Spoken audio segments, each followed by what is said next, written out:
ജീവിതം സിസ്റ്റമാറ്റിക് ആകാൻ പലപ്പോഴും നമ്മൾ ശ്രമിക്കാറുണ്ട്. എന്തുകൊണ്ടാണ് നമ്മളെ സിസ്റ്റം ക്രിയേറ്റ് ചെയ്യാൻ കഴിയാത്തത് എന്ന് ചിന്തിച്ചിട്ടുണ്ടോ? 6 കാര്യങ്ങളാണ് ഇന്ന് ഞാൻ നിങ്ങളോട് പരിചയപ്പെടുത്തുന്നത്. Set A clear goal. രണ്ടാമത് ടൈം മാനേജ്മെന്റ് ആണ്. ദൈനംദിനം ചെയ്യേണ്ട കാര്യങ്ങൾ കൃത്യമായി സമയക്രമത്തിൽ നന്നായിട്ട് ക്രമീകരിക്കുക.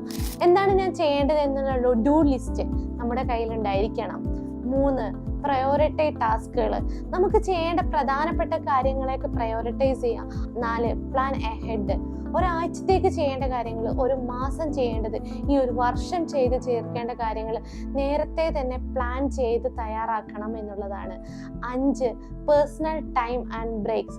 കൃത്യമായിട്ടുള്ള പ്ലാനിങ്ങിലൂടെ മുമ്പോട്ട് പോകുന്ന സമയത്ത് ശരീരത്തിനും മനസ്സിനും ഒരു വിശ്രമവും സാന്ത്വനത്തിനും ഒരു സമയം നൽകേണ്ടതുണ്ട്. 6, ഡിസിപ്ലിൻ. ഓരോ ദൈനംദിന ശീലങ്ങളും സമീപനവും നിയന്ത്രണത്തിൽ നിലനിർത്താൻ സ്വയം നിയന്ത്രണവും ക്രമീകരണവും നമുക്ക് ആവശ്യമാണ്. ഇതിനെ കൃത്യമായിട്ട് പ്രവർത്തികമാക്കാൻ നമുക്ക് കഴിയുമ്പോൾ കൂടുതൽ ഊർജ്ജസ്വലമായിട്ട് നമുക്ക് പ്രവർത്തിക്കാനും ഫലപ്രദമാക്കാനും കഴിയുമെന്നുള്ളതാണ്.